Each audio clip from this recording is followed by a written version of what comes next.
Si has llegado hasta este vídeo es porque no sabes cómo configurar tu teclado en Windows 11. A continuación te enseño cómo se hace en menos de 2 minutos. Si te gusta esta clase de contenido puedes apoyarme suscribiéndote, comentando y dando un buen like. Y quédate hasta el final del vídeo porque uno de los problemas que tiene Windows 11 es que a veces el teclado se queda bloqueado. Pues te enseño cómo puedes desactivarlo en solo 8 segundos. Al final del vídeo te explico cómo se hace. Configurar un teclado en Windows 11 es tan sencillo como seguir estos pasos. Tendremos que acudir aquí al menú de inicio, clic con el botón derecho de ratón y entraremos en configuración. Una vez dentro de la configuración vamos a cerciorarnos que aquí a la izquierda ponga hora e idioma. Hacemos clic con el botón izquierdo de ratón, centramos nuestra atención en idioma y región y entramos dentro. Dentro de este apartado tendremos que hacer lo siguiente. En idioma para mostrar de Windows tiene que estar seleccionado español España. En el caso de que no nos aparezca y esté seleccionado como predeterminado inglés de los Estados Unidos o similares, tendremos que darle a agregar un idioma y aquí pondremos lo siguiente: español España. Buscamos español de España, lo seleccionamos,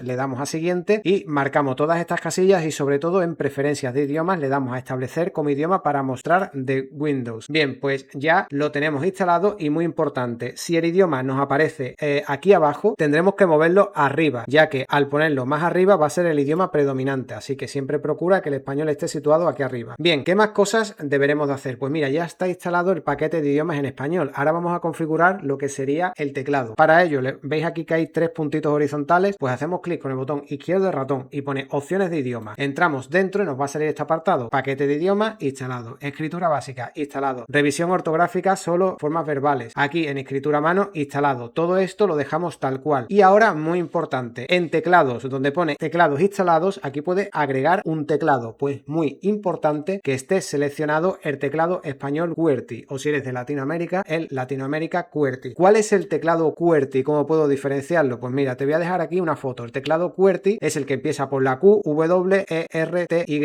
Se lee QWERTY. Pues ese es el teclado español de España y es el que tienes que tener aquí configurado. Las tres líneas horizontales, si lo podríamos quitar si tenemos otro, pero este es el que tiene que estar seleccionado y es el que te va a permitir pues escribir la ñ. Si no tienes el teclado QWERTY no vas a poder escribir la ñ, con lo cual es un problema. Bien, pues así de fácil puedes configurar fácil y rápido el teclado en Windows 11. Y llegado a esta parte del vídeo, es posible que a veces el teclado se te bloquee en Windows 11. Si quieres saber cómo desbloquearlo, es un vídeo que te dejaré justo aquí arriba a la izquierda. Aquí te dejaré una lista de reproducción con más tips, consejos y tutoriales. Y aquí arriba a la derecha el botón de suscribirse. Hasta luego.